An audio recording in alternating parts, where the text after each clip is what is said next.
Head J, Mr. Vikram Nair.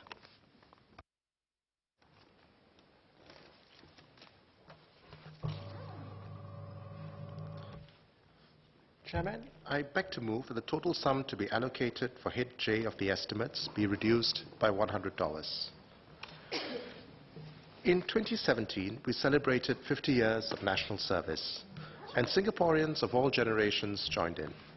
The SAF has been an integral part of Singapore, and we're all either serving national servicemen or family members of one. Yet, the SAF was set up over 50 years ago, and much of the training involved training in jungle warfare, which reflected the terrain of our region. Yet, the nature of our region and the nature of our threats have evolved significantly over the years. If we start with the threats, the SAF was set up against the backdrop of the Cold War, and the struggle with the communist insurgents in the region was one of the main focuses. Now, the Cold War is over. In its place, we see new rivalries and tensions.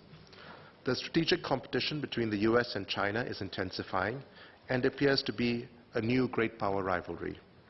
Tensions in the South China Sea continue, and no swift resolutions appear to be in sight. The Korean Peninsula, probably one of the last legacies of the Cold War, remains volatile. And although Trump and Kim are having a second summit, there does not appear to be any firm commitment to denuclearize on the part of North Korea. India and Pakistan have always had tensions between them, but the events of the last few days are particularly worrying, especially because of how fast the conflict seems to be escalating.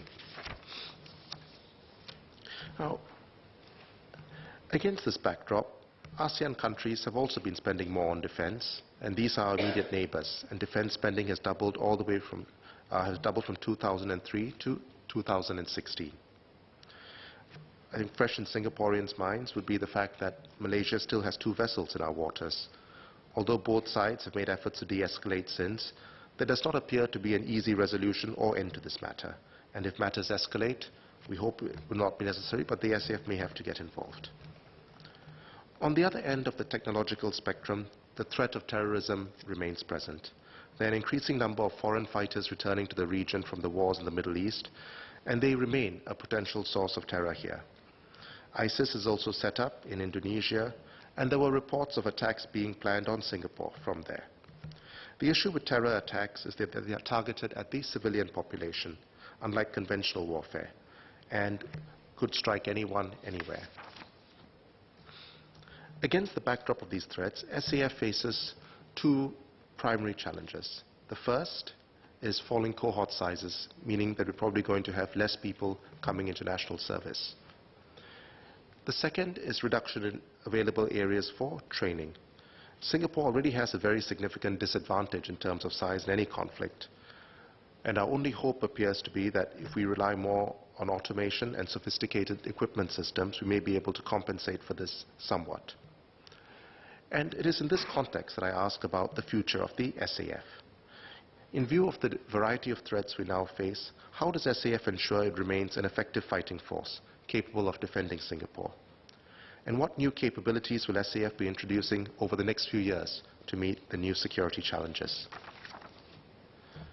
Second cut. I earlier discussed the wide variety of threats SAF was facing. SAF also has a wide range of resources and capabilities it has developed over the years, as well as a variety of different operations it engages in. This is necessary to deal with the wide spectrum of threats we are facing, as well as the more messy nature of warfare. However, even as these demands on SAF continue to grow, as mentioned earlier, it faces constraints in terms of having less space to train. More and more SAF training areas and camps are being converted to other uses, particularly residential and commercial uses. The announcement in relation to Pilot Bay Air Base was one recent example of this. Now, I'm aware that SAF has adapted to this in many ways. This includes the more productive use of land for training, such as multi-story rifle ranges, and centralized conducting of training activities, such as basic military training and reservist training. SAF has also leveraged its good relationships to train in territories overseas, and this has helped train in capabilities that we may not be able to train in Singapore as well. Most national servicemen and reservists would have some experience of training overseas. Now, these efforts are indeed commendable. However, I remain concerned as more and more training areas are given up for other use. How does SAF plan to overcome its training area limitations and ensure that it continues to have sufficient land to house its facilities and conduct its training?